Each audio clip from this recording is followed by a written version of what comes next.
Shalom, puji Tuhan, selamat malam Bapak Ibu Saudara yang terkasih di dalam nama Tuhan Yesus Kristus. Kembali malam hari ini kita berjumpa di dalam renungan malam kita melalui live streaming ini. Mari siapkan hati kita, kembali kita buka hati kita untuk belajar akan kebenaran firman Tuhan.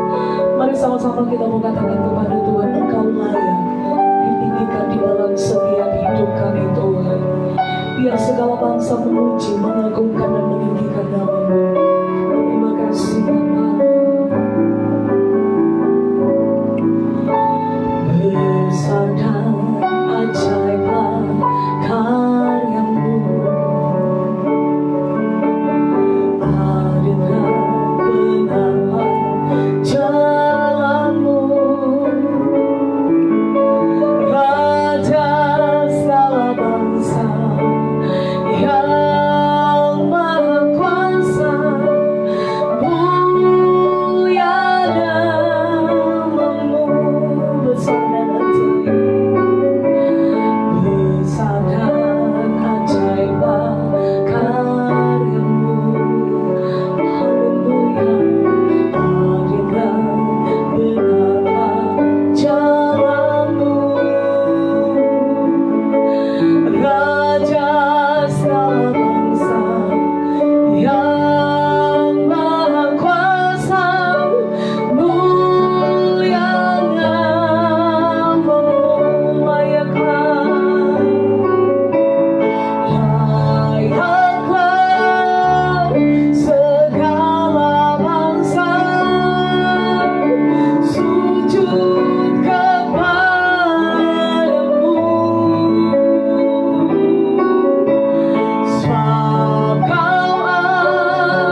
Haleluya,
sebab Engkau layak disembah. Engkau layak ditinggikan di dalam setiap hidup kami Tuhan. Engkau layak diagungkan di dalam setiap hidup kami Bapa. Kami bersyukur buat anugerah-Mu, buat kasih setia pertolongan-Mu. Dan malam hari ini kembali kami ada di hadapan-Mu, di hadirat-Mu Tuhan. Kembali membawa seluruh hidup kami, segenap hati kami kepada Tuhan untuk belajar akan kebenaran firman-Mu. Kami perlukan Engkau Roh Kudus untuk memberikan kami pemahaman dan pengertian yang benar, sehingga setiap firman Tuhan yang kami dengar, yang kami terima pada malam hari ini kami dapat pahami di dalam pimpinan Roh-Mu.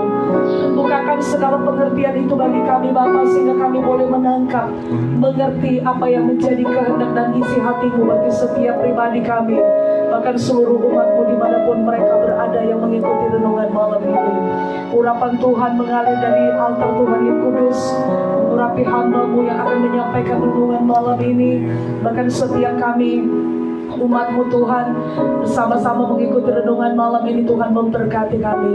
Kami siapkan hati kami, tutup bungkus tempat di mana umat-Mu berada, tempat ini, area ini pagari dan lindungi Tuhan, sehingga iblis tidak memiliki celah untuk mencuri benih-benih firman yang ditampurkan pada malam hari ini, tetapi mendapat tempat yang terbaik di dalam setiap tanah hati kami. Kami bersyukur Bapa, kami mau belajar akan firman-Mu hanya di dalam nama Yesus Kristus kami berdoa.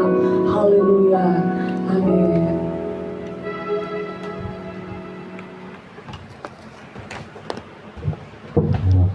Ya. Puji nama Tuhan, kita berjumpa kembali pada malam hari ini, saudaraku yang dikasihi oleh Tuhan, di 24 Juli tahun 2020 untuk kembali merenungkan bagian firman Tuhan sesuai dengan bacaan Alkitab kita, bacaan Alkitab tahunan kita. Dan pada saat ini kita sudah sampai kepada kitab Roma pasal yang ke-9, bagian yang kedua, yaitu kita akan baca, melihat, dan merenungkan bersama-sama dari ayat yang ke-19 sampai ayat yang ke-33. Kalau kemarin malam kita melihat dari ayat pertama sampai yang ke-18, dan pada saat ini kita akan melihat dari ayat 19 sampai yang ke-33. Dan sekali lagi ini berbicara tentang Israel, mulai dari pasal yang ke-9, 10, dan 11. Dan ketika pasal 12 ini hal-hal praktis yang Paulus sampaikan ya kepada jemaat. Dan mari kita lihat, saudaraku yang dikasihi oleh Tuhan, dan bahwa ingin mengatakan bahwa hamba Tuhan, Rasul Allah, Rasul Paulus dipakai oleh Tuhan sesuai dengan kapasitas yang ada kepada dia untuk menulis, untuk menerangkan, bahkan kalau kita lihat dan baca kitab Roma, saudaraku, dan dari banyak para sarjana Alkitab mengatakan bahwa inilah kitab yang paling teologis, sistematis, dan paling panjang. Ya, dan kalau kita baca, temui bahwa saudaraku ada banyak kalimat-kalimat, kata-kata yang disampaikan, firman Tuhan yang disampaikan oleh dalam Roh kepada jemaat Tuhan yang ada menjadi sebuah dasar, landasan, dan juga perlu pemahaman, perlu duduk di bawah kaki Tuhan, dan juga perlu belajar untuk bisa memahami apa yang menjadi jalan pikiran Paulus yang ingin disampaikan, diutarakan kepada jemaat Tuhan yang ada di Roma, ya, supaya mereka bisa memiliki sebuah pemahaman, ya, terhadap kebenaran firman Tuhan. Dan saudaraku, sekali lagi saya ingin katakan, sesuai dengan kapasitas apa yang ada kepada Paulus sebelum Paulus dipakai sedemikian untuk menguraikan, menyampaikan firman Tuhan. Dan itu yang kita lihat bahwa hadirnya dia dimanapun dia berada, dia tahu dia harus melakukan apa. Dan kalau kita baca, saudaraku, ini kita akan lihat dari Roma pasal 9 ayat 30 sampai 33 sampai pasal 10 ayat 1 sampai 3. Ini masih dalam sebuah rangkaian. Kalau kita lihat di dalam ayat yang ketiga, di situ mengatakan dari pasal yang ke-10, sebab oleh karena mereka tidak mengenal kebenaran Allah dan oleh karena mereka berusaha untuk mendirikan kebenaran mereka sendiri, maka mereka tidak takluk kepada kebenaran Allah. Ya, orang-orang Yahudi, kata firman Tuhan di sini, keselamatan bangsa-bangsa lain dan kesesatan orang Israel. Kenapa bisa terjadi demikian?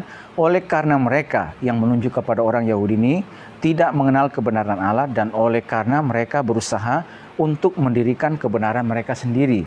Ya, mereka tidak takluk, ya, kepada kebenaran Allah. Di dalam ayat yang kedua di atasnya bahwa tetapi tanpa pengertian yang benar, sebab aku dapat memberi kesaksian tentang mereka bahwa mereka sungguh-sungguh giat untuk Allah, tetapi tanpa pengertian yang benar. Sekalipun mereka sungguh-sungguh giat untuk Allah, tetapi tanpa pengertian yang benar. Karena itulah Paulus dipakai oleh Tuhan. Dan kalau kita lihat dalam perjalanan misi, dia mulai menyampaikan, ya, firman Tuhan, ya, meyakinkan oleh ilham Tuhan, oleh pertolongan Tuhan, oleh pimpinan Roh Tuhan, untuk dapat meyakinkan kepada orang-orang Yahudi yang tanpa pengertian yang benar, supaya mereka bisa memiliki sebuah pengertian dengan sebuah tujuan, dengan sebuah maksud. Ketika mereka mendengar berita firman Tuhan ini, ketika mendengar apa yang disampaikan bahwa Yesus adalah Mesias yang dijanjikan di dalam kitab Taurat, dan saudaraku, pengharapan mereka terhadap Mesias yang dijanjikan itu sungguh-sungguh sudah digenapi melalui Yesus Kristus. Tetapi bagi orang Yahudi, ya, mereka tidak bisa menerimanya, ya, karena gambaran mereka tentang Mesias itu berbeda dengan Mesias yang mereka yang ada pada diri Yesus, sehingga mereka tidak bisa memahaminya. Dan saudaraku, mereka yang sudah dapat diyakinkan, ya, mereka yang berjumpa dengan Mesias itu, ya, saudaraku, Paulus sebagai salah satu seorang yang berjumpa, yang diterangi mata hatinya. Dan kita tahu juga bahwa dia adalah seorang yang dari latar belakang dididik dalam mazhab, ya, mazhab Saduki yang begitu keras. Tetapi ketika dia berjumpa dengan Tuhan, diterangi oleh Tuhan dan memiliki pemahaman, pengertian yang benar, maka berikutnya Tuhan memakai dia, ya, sebagai alat Tuhan, bagi saran. Dan kemarin kita sudah katakan, saudaraku, di situ bahwa Paulus ini berduka cita dan bersedih oleh karena duka citanya, oleh karena saudara-saudara sebangsanya, ya, yang hidup tanpa Kristus. Dan karena itu ada sebuah kerinduan bagaimana supaya mereka diselamatkan. Dan dia juga berkata bahwa kalau saja aku dapat membangkitkan cemburu dari saudara-saudaraku sebangsa menurut daging dan menyelamatkan berapa orang dari mereka. Karena itulah saya menjadi rasul untuk bangsa-bangsa bukan Yahudi, dan itulah kemuliaan pelayananku, supaya sekiranya aku dapat membangkitkan cemburu pada mereka, supaya mereka bisa peroleh keselamatan. Dan itulah Paulus dengan giat bekerja, mengajar, ya, menjalankan perjalanan misi dari suatu tempat ke tempat yang lainnya, sekalipun ada beban, ada tanggung jawab, ada pikulan yang berat, ya, yang harus dipikul, yang harus dihadapi, tetapi oleh karena kasih Tuhan, oleh karena dia tahu tugasnya, oleh karena dia tahu apa yang harus dilakukan, dikerjakan, ya, maka dia terus mengerjakan, dia terus melakukan supaya orang-orang Yahudi ini bisa beroleh pengertian yang benar, dan bahwa sesungguhnya yang dijanjikan Mesias yang mereka harapkan, yang dijanjikan, yang dinubuatkan dalam kitab Taurat, dalam para nabi yang disampaikan kepada mereka, itu sesungguhnya sudah digenapi di dalam Yesus Kristus, supaya mata rohani mereka terbuka terhadap kebenaran firman Tuhan. Dan kalau kita lihat sini saudaraku yang terkasih, bahwa kenapa bisa demikian, orang Yahudi ini bisa demikian tidak memperoleh Kristus, tidak bisa berjumpa dengan kebenaran, karena di situ dikatakan dalam firman Tuhan bahwa mereka mengejarnya, karena Israel mengejarnya bukan karena iman, tetapi karena perbuatan. Jadi sekali lagi bahwa mereka ini mengejarnya bukan karena iman, tapi karena perbuatan. Dengan pikir mengatakan melakukan perbuatan-perbuatan itu, maka mereka bisa dibenarkan. Perbuatan-perbuatan yang ditulis dalam hukum Taurat itu ketika mereka melakukan berdasarkan perbuatan, maka mereka dibenarkan. Mereka mengejarnya bukan berdasarkan iman, tetapi karena perbuatan. Dan kalau kita lihat bangsa-bangsa yang lain diselamatkan, di situ di atas 30 di atasnya, bahwa bangsa yang lain yaitu beroleh kebenaran, yaitu kebenaran karena iman, dibenarkan karena iman kepada Yesus Kristus, bukan karena perbuatan. Bukan karena perbuatan yang menyelamatkan, tetapi karena iman. Dan kita juga sudah baca bahwa pembenaran hanya manusia dibenarkan hanya karena iman. Abraham dibenarkan karena iman. Jadi dia ingin mengatakan juga, kita baca dalam pasal yang keempat di situ, bahwa Abraham ini adalah contoh bapa leluhur kita secara jasmani. Abraham saja bapa leluhur kita secara jasmani dibenarkan bukan karena perbuatannya, tetapi karena iman. Nah, kamu yang menganggap diri bahwa keturunan Abraham secara jasmani, orang-orang yang berpegang kepada hukum, orang-orang berpegang kepada Taurat, maka sekarang Abraham bapa kita saja dibenarkan karena iman. Dan kalau sedemikian juga, berarti kita juga harus dibenarkan, harus mencari kebenaran bukan karena perbuatan, tetapi karena iman kepada Yesus Kristus. Iman untuk beroleh keselamatan. Hanya Kristus yang datang untuk membenarkan, untuk mengangkat setiap dosa kita. Taurat memberitahukan bahwa dosa kita kesalahan seperti ini, tetapi Taurat tidak memberikan solusi bagaimana cara.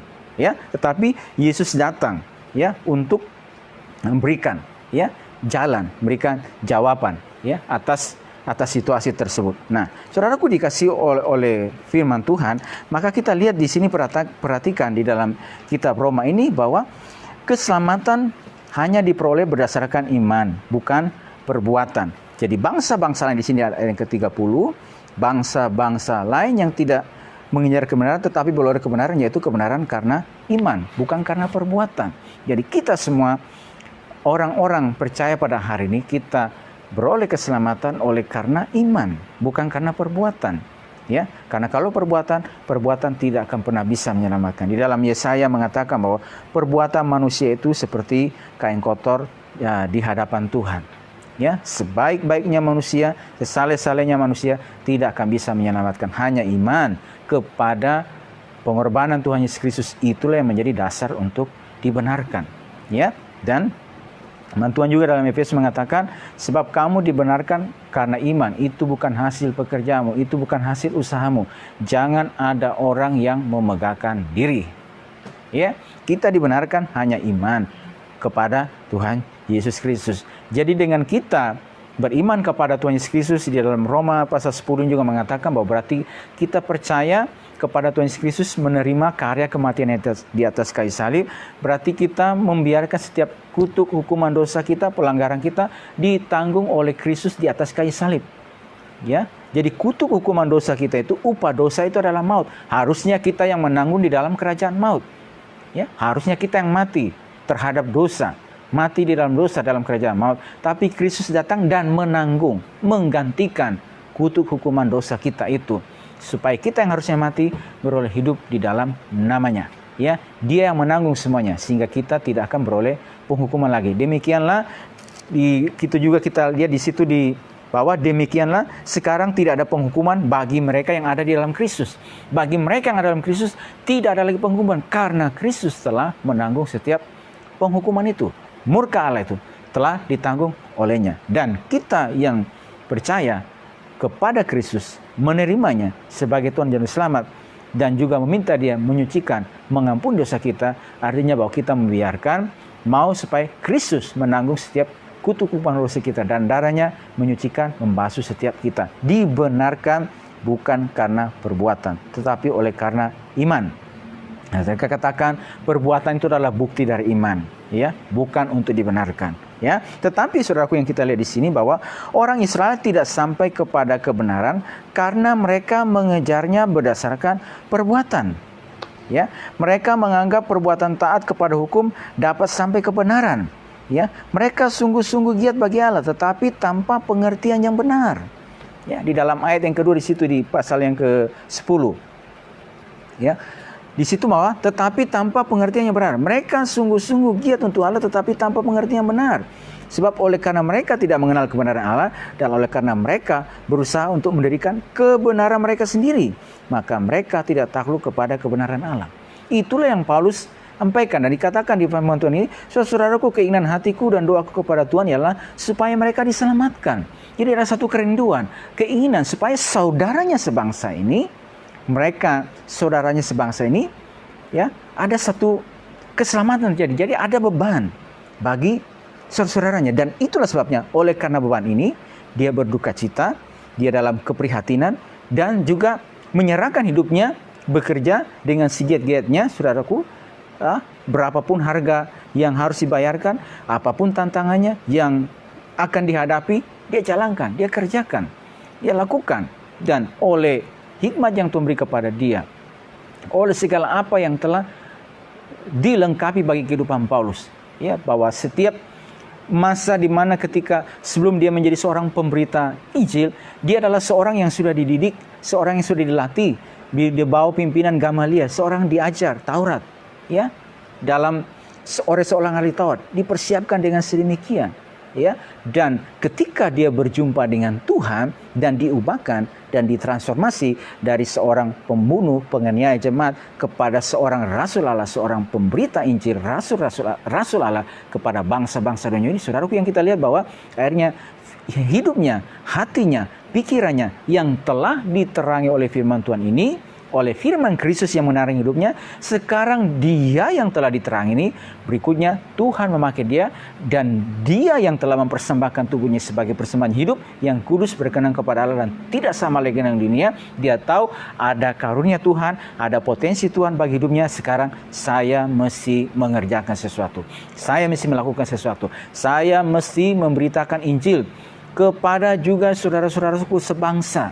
Jadi ada satu kerinduan yang mendalam, keprihatinan supaya saudaranya sebangsa ini mereka tidak mengejar kebenaran berdasarkan perbuatan mereka, tetapi mereka bisa sampai kepada kebenaran itu dan menemukan Kristus itu. Ya, mereka bisa mulai pemahaman dan dapat diyakinkan bahwa Yesus adalah Mesias yang dijanjikan di dalam hukum Taurat, di dalam kitab Taurat mereka. Dan karena itu buka hati. Kita tahu itu bukanlah pekerjaan yang mudah. Itu bukanlah suatu hal yang mudah untuk dicapai. Dan kalau kita lihat, saudara, yang dikasih oleh Tuhan, oleh karena pelayanan yang dilakukan oleh Paulus dan pekerjaannya, bahkan tulisan-tulisan yang dibuatnya, sehingga itu yang ketika kita melihat dia ada di Yerusalem, begitu dalam selesai perjalanan misi yang ketiga, dia ada di Yerusalem, dan orang Yahudi yang ada di Yerusalem mendakwa dia, hendak menghakimi dia, hendak membunuh dia, hendak melenyapkan dia, oleh karena apa yang disampaikan oleh Paulus ini. Ini bukanlah hal yang mudah, ya. Ini bukan hal yang gampang. Tapi kita tahu, saudaraku, yang dikasihi oleh Tuhan, bahwa kepada setiap kehidupan kita, kepada setiap orang-orang percaya, Tuhan telah tahu, yaitu kapasitas yang ada kepada mereka, kemampuan yang Tuhan berikan kepada seorang dalam pemberitaan kebenaran firman Tuhan. Dan manakala kemampuan itu, Tuhan juga melengkapi dengan perlengkapan. Dan kita lihat, saudaraku, kemampuan secara rohani Tuhan berikan, kemampuan hikmat Tuhan berikan, pengalaman rohani juga. Dan kalau kita lihat juga, saudaraku, ada perlengkapan juga untuk berikan.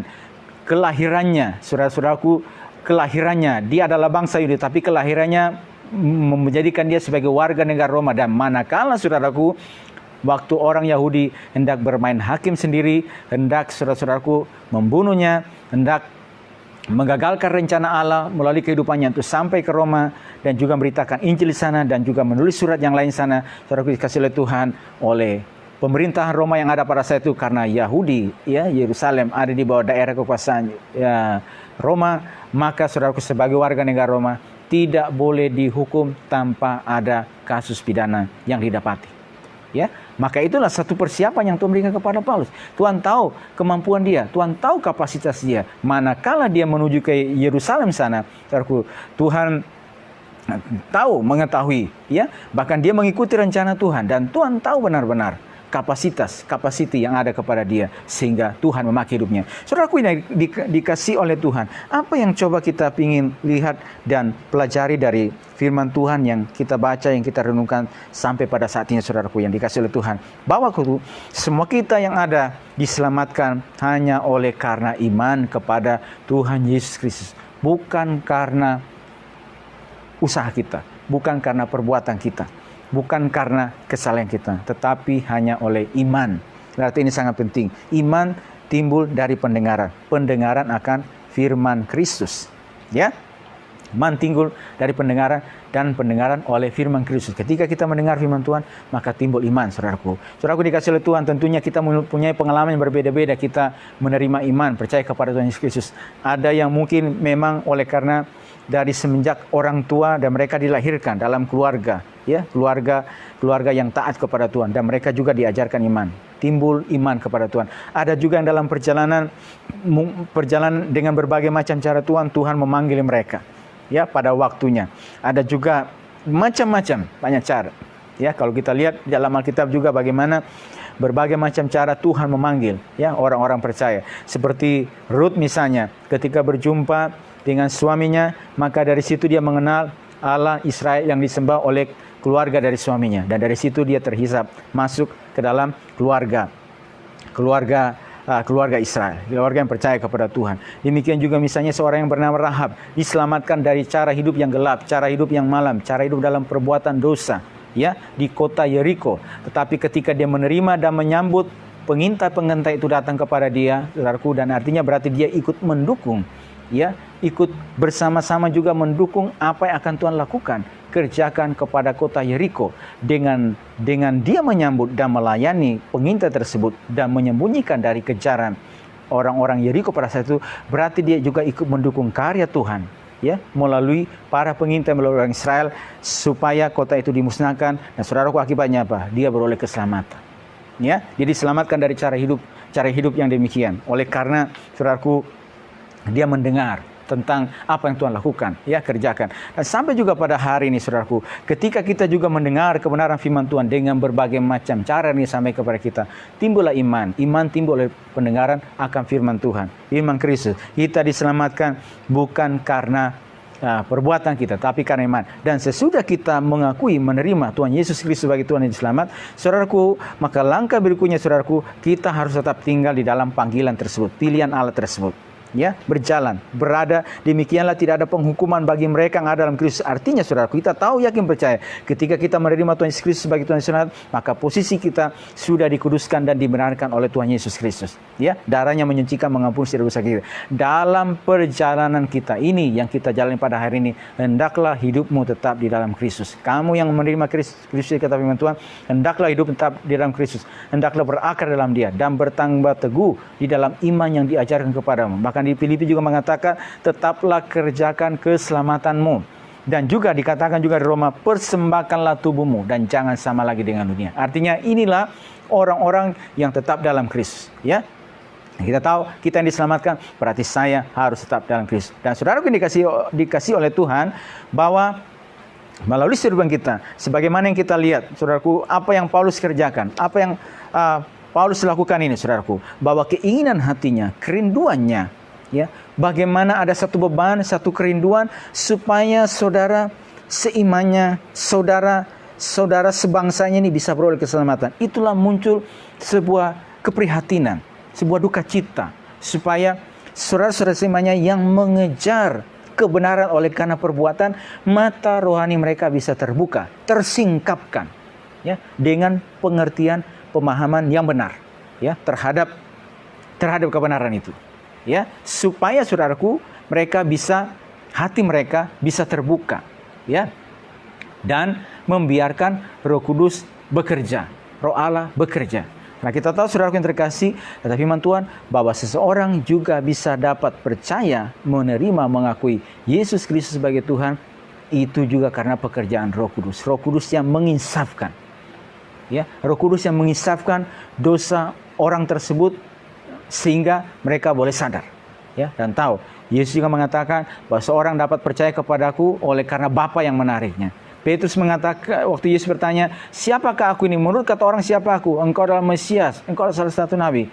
Kalau begitu, katamu siapakah aku? Lalu Yesus mengatakan, engkau adalah Mesias, anak Allah yang hidup. Lalu apa yang Yesus katakan? Berbahagialah engkau Simon, Petrus, bahwa bukan engkau yang mengatakan, tetapi Bapakku yang mengatakannya itu kepadamu. Artinya bahwa seorang bisa mengakui bahwa Yesus adalah Mesias, dia adalah Kristus, dia adalah Juru Selamat, bukan karena dia, tetapi oleh karena pekerjaan Roh Kudus yang telah menyikapkan hati mereka, oleh karena kebenaran yang mereka dengar, oleh karena firman Tuhan yang disampaikan kepada mereka, oleh karena landasan iman yang diajarkan, ya, pemahaman firman Tuhan yang disampaikan, yang diajarkan, dan ketika disampaikan, Roh Tuhan bekerja, Roh Kudus mereka bekerja dalam hati yang dilembutkan ini, maka ada satu keputusan yang bisa diambil untuk bisa percaya kepada Tuhan Yesus Kristus. Tapi saudaraku, sebagaimana dikatakan oleh Paulus dalam pasal yang ke-10 ini, orang bisa mendengar karena ada yang mengatakan. Dan ini saya katakan, itulah yang dilakukan oleh Paulus. Itulah yang dikerjakan.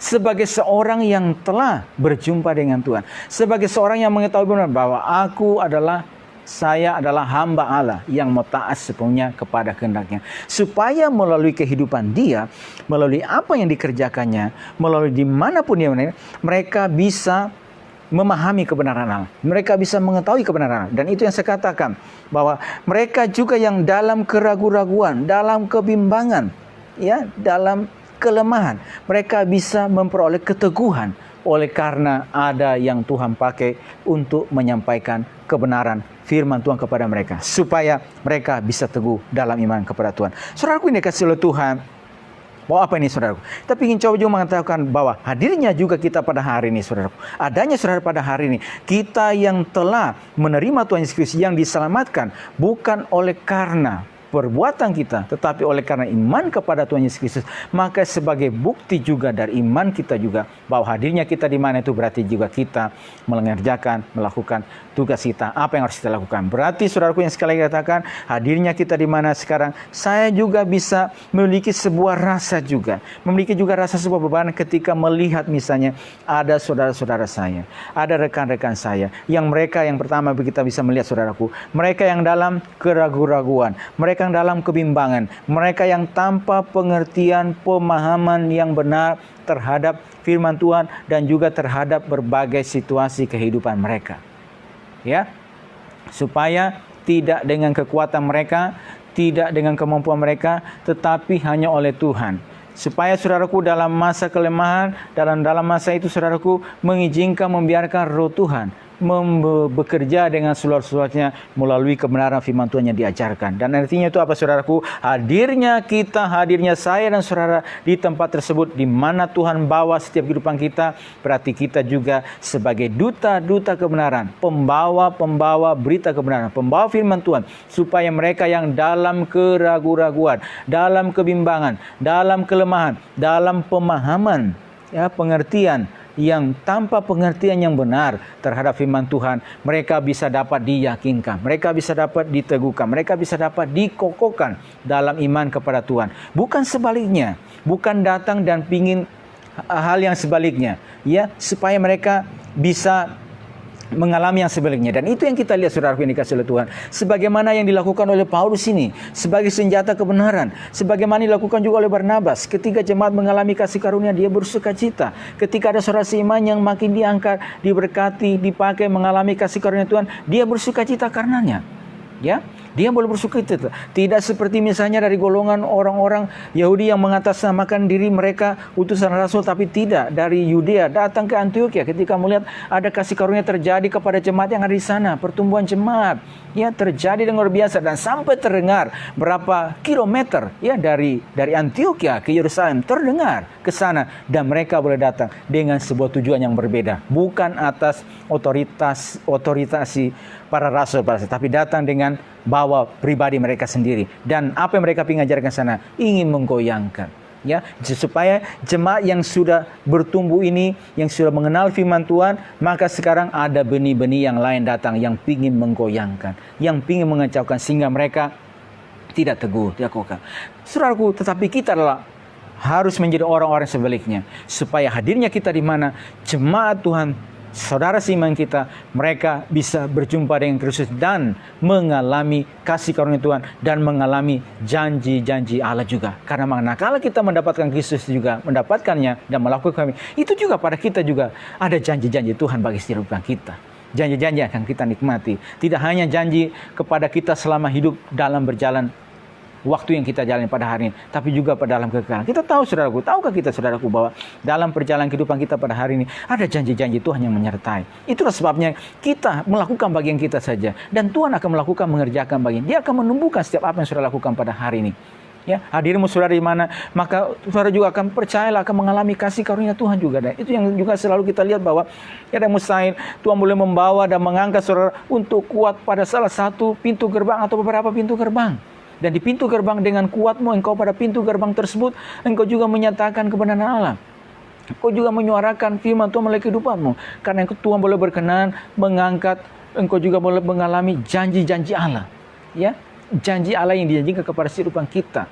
Ya, dalam perjalanan kehidupan kita pada hari ini. Karena itu saudaraku yang terkasih, jangan pernah takut, jangan pernah khawatir, jangan pernah bimbang akan hidup kita ke depan seperti apa.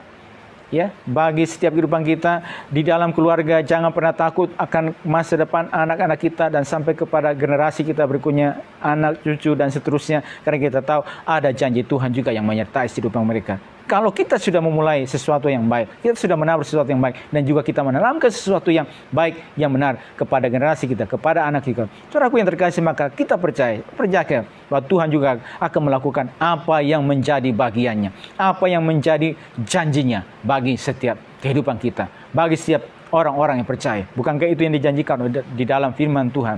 Nah, saudaraku yang dikasihi oleh Tuhan, itu juga yang Tuhan mau. Manakala kita berjumpa dengan Yesus, berjumpa dengan Dia, berjumpa dengan firman-Nya, berarti juga ada satu kerinduan juga, supaya kita juga berhak juga mewarisi, menerima janji-janji yang dijanjikan oleh Tuhan dalam setiap kehidupan kita. Dan itu saudaraku yang terkasih, berarti harus ada orang-orang percaya, harus ada utusan-utusan Tuhan yang juga hadir juga bagaimana juga untuk menjadi berkat. Dan saudara kita tahu apa saudara lakukan hari ini, apa saudara tabur, apa saudara kita lakukan, bahwa kita akan menuai jika kita tidak menjadi lemah. Kata firman Tuhan, janganlah jemu-jemu berbuat baik, karena apabila sudah datang waktunya, kita akan menuai jika kita tidak menjadi lemah. Waktu ditulis dalam Galatia, saudaraku, apa di dalam maksud itu?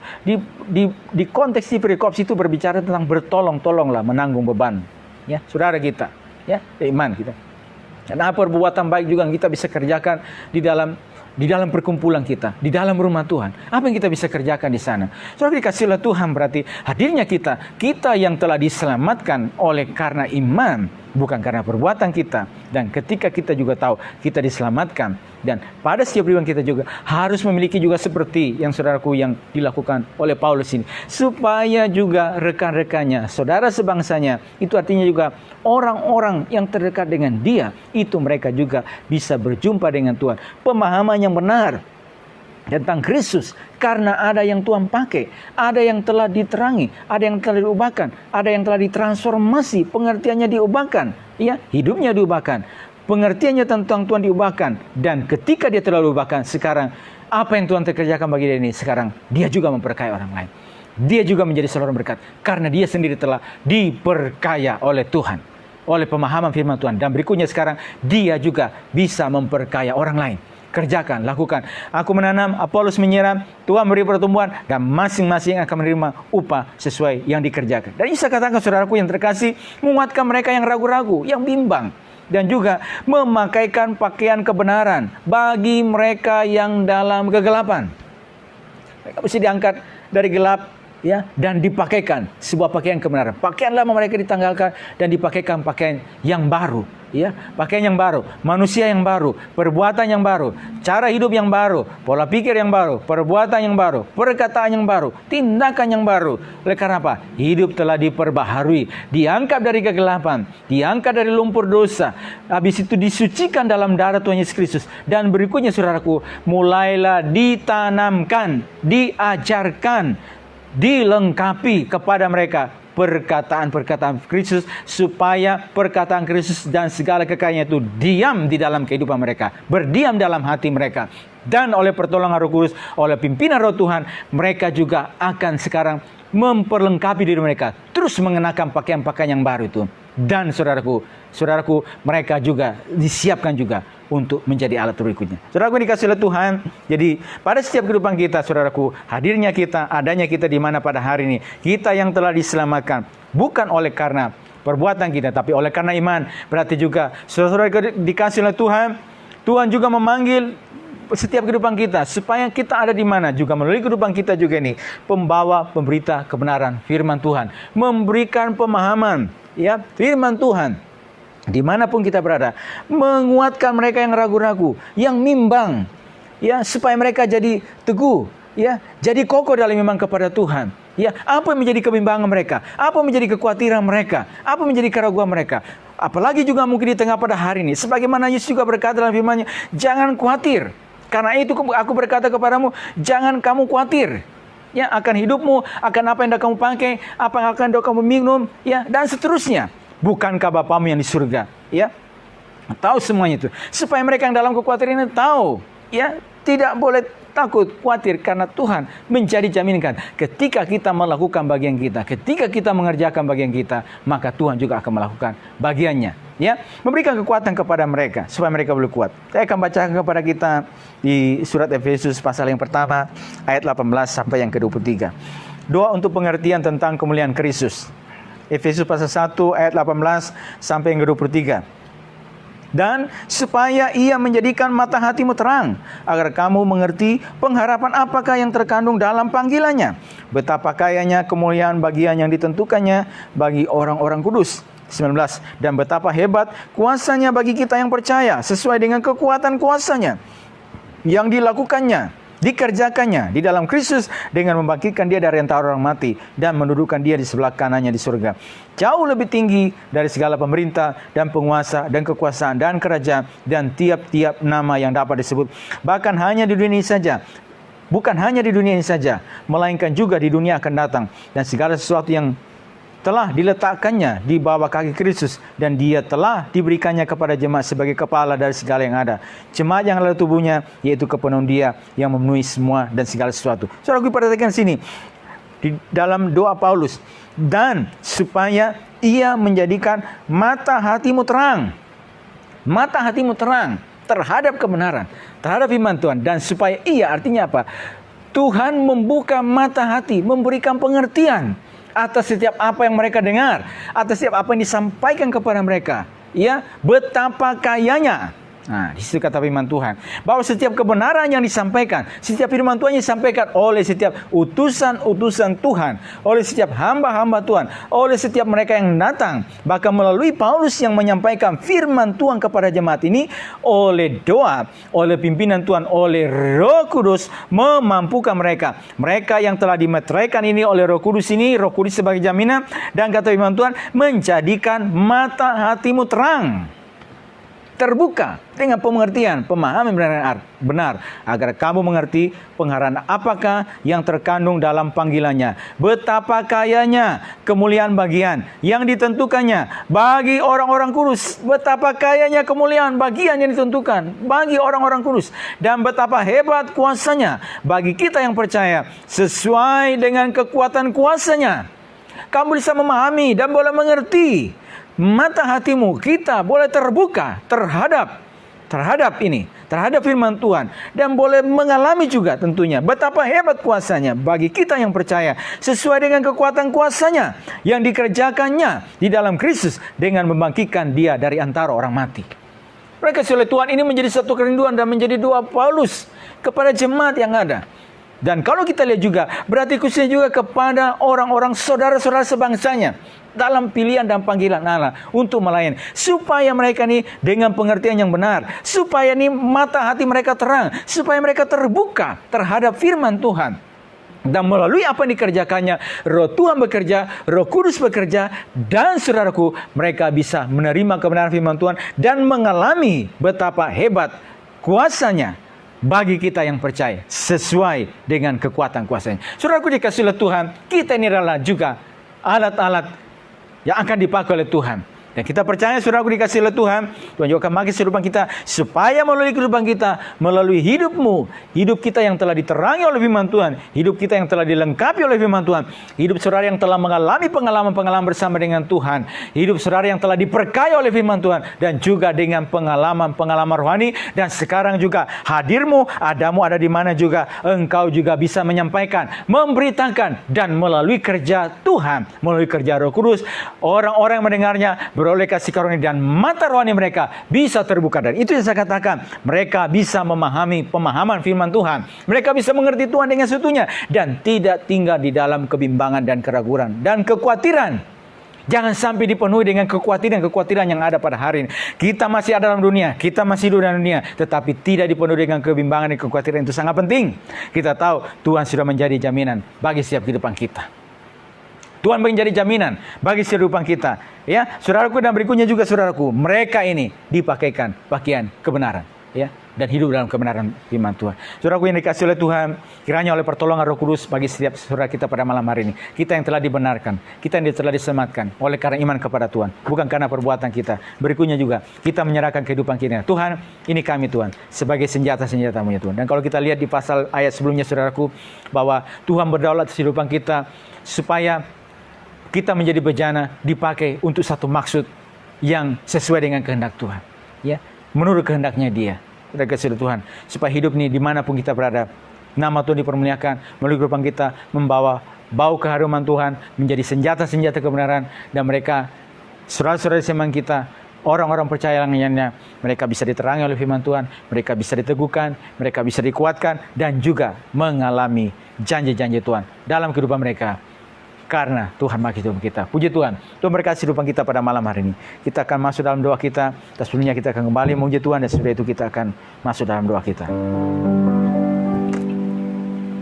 Ya, puji nama Tuhan. Firman Tuhan datang pada malam hari ini mengingatkan kita bahwa oleh karena kasih karunia kita diselamatkan oleh iman. Itu bukan karena perbuatan kita.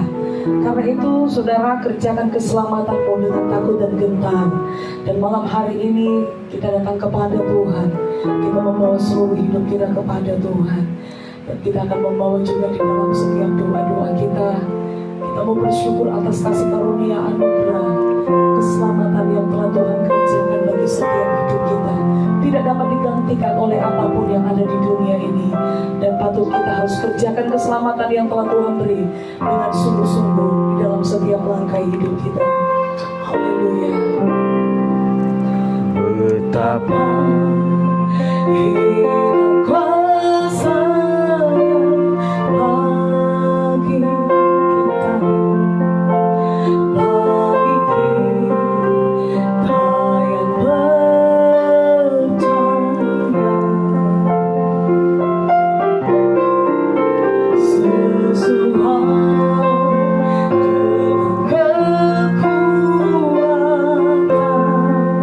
kuasa-Nya.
kembali bersyukur Tuhan pada malam hari ini.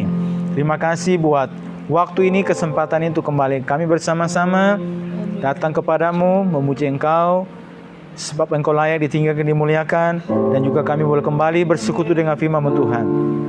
Biar apa yang kami bisa pelajari pada malam hari ini Tuhan, terus mengingatkan kami yang telah diselamatkan oleh karena iman kepada Engkau, Yesus Kristus yang telah mengorbankan dan menebus setiap dosa kami, menanggung setiap kutuk hukuman dosa kami, dan karena itu kami diselamatkan.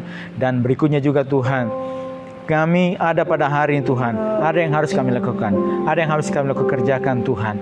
Biar terus kami menjadi alat-alat-Mu menyatakan keharuman Kristus melalui kehidupan kami, menjadi senjata-senjata kebenaran. Hadirnya kami ada di mana Tuhan, itu berarti di tempat tersebut kami harus melakukan apa? Kami harus mengerjakan sesuatu Tuhan. Dan namun terpercaya Tuhan, umat-Mu yang ada pada hari ini Tuhan, sesuai dengan tugas panggilan kami, sesuai dengan kapasitas yang diberikan kepada kami, biar terus melengkapi Engkau memakai kami Tuhan. Dan Engkau akan membawa seluruh umat-Mu Tuhan untuk menjadi orang-orang yang kuat pada pintu gerbang, pada berapa pintu gerbang. Dari tempat tersebut mereka juga boleh menyatakan kebesaran, keajaiban Tuhan melalui setiap kehidupan mereka Tuhan. Dan percaya Tuhan, kami yang percaya kepadamu, yang menerima Engkau ya Tuhan, melakukan firman-Mu, lalu pertolongan Tuhan juga boleh mengalami kegenapan janji-janji bagi kehidupan kami, baik hidup yang kami jalani pada hari ini Tuhan, maupun di dalam kekekalan ya Tuhan, dalam kerajaan surga. Di dalam kerajaan surga ada janji, ada upah, pahala yang telah Kau siapkan bagi kehidupan kami Tuhan pada hari ini Tuhan. Dan karena itu Tuhan, biar terus Tuhan oleh kekuatan, oleh pertolongan Tuhan, berkata Tuhan, biar roh terus menyala-nyala dan terus melayani Engkau ya Tuhan. Ya bersuka cita dalam pengharapan dan sabar dalam kesesakan, dan bertekunlah di dalam doa ya Tuhan. Semuanya pada hari ini Tuhan, terus boleh menjadi orang yang bertekun, terus menjadi orang yang sabar ya Tuhan. Dan kami tahu waktu Tuhan yang terindah, yang terbaik bagi kami. Apa yang menjadi beban, apa yang menjadi pergumulan, apa yang menjadi kekhawatiran, kebimbangan seluruh umat-Mu pada hari ini Tuhan, kekuatan Tuhan, pertolongan Tuhan, sukacita Tuhan ada bagi mereka semuanya, sehingga mereka boleh kuat, mereka boleh teguh, dan boleh melangkah melihat rencana Tuhan, melihat rencana kehendak Tuhan melalui kehidupan kami Tuhan. Sehingga Tuhan, hadirnya kami di mana, di tempat tersebut kami harus mengerjakan sesuatu itu. Berkati seluruh umat-Mu dimanapun kami berada. Berkati juga semuanya Tuhan, rekan-rekan kami yang ikut bersama-sama dengan kami pada malam hari ini Tuhan. Berkati juga seluruh gereja-gereja-Mu, hamba-hamba-Mu, rekan-rekan pelayanan Tuhan, dimanapun mereka berada Tuhan. Tolong bahkan bangsa kami pada hari ini juga terus berkati ya Tuhan. Kami melihat juga Tuhan kasus COVID yang semakin naik Tuhan, perlindungan Tuhan, pertolongan Tuhan juga terus ada bagi umat-Mu Tuhan. Mereka yang menerapkan setiap protokol kesehatan dan waspadaan Tuhan, Tuhan juga turut bekerja menolong semuanya Tuhan, sehingga semuanya boleh berjalan dengan baik ya Tuhan. Dan kerja keras dari pemerintah bersama dengan stakeholdernya Tuhan, untuk juga dalam pemutusan mata rantai COVID, dan juga Tuhan untuk pemulihan ekonomi nasional. Tuhan tolong semuanya Tuhan, kami serahkan ke dalam tangan-Mu Tuhan. Mereka ikut bersama-sama, mereka juga bergandengan tangan, dan juga gereja-Mu, umat-Mu, hamba-hamba-Mu dalam bagiannya mereka lakukan, di mana Tuhan tempatkan, di mana Tuhan taruh mereka. Kami boleh ikut bersama-sama Tuhan, mengerjakan apa yang kami bisa kerjakan, melakukan bagian yang kami bisa lakukan sesuai dengan kapasitas, kemampuan, sesuai dengan kekuatan yang Tuhan beri kepada kami Tuhan. Kami bisa melakukannya, dan Engkau boleh turut bekerja dalamnya Tuhan. Terima kasih, kami bersyukur pada malam hari ini Tuhan. Terima kasih buat kesempatan ini, waktu ini kembali kami merenungkan firman Tuhan. Berkati terus juga hari-hari ke depan dalam perenungan malam kami, perenungan firman Tuhan, baik pagi maupun malam Tuhan. Biar firman Tuhan terus memenuhi kehidupan kami. Kami bersyukur kepada-Mu pada malam hari ini. Kami hari perenungan malam kami, Tuhan memberkati kami semuanya Tuhan. Di dalam nama Tuhan Yesus Kristus kami bersyukur dan berdoa kepada Bapa di surga. Haleluya. Amin. Puji Tuhan. Tuhan berkati semua kita pada malam hari ini, dan Shalom.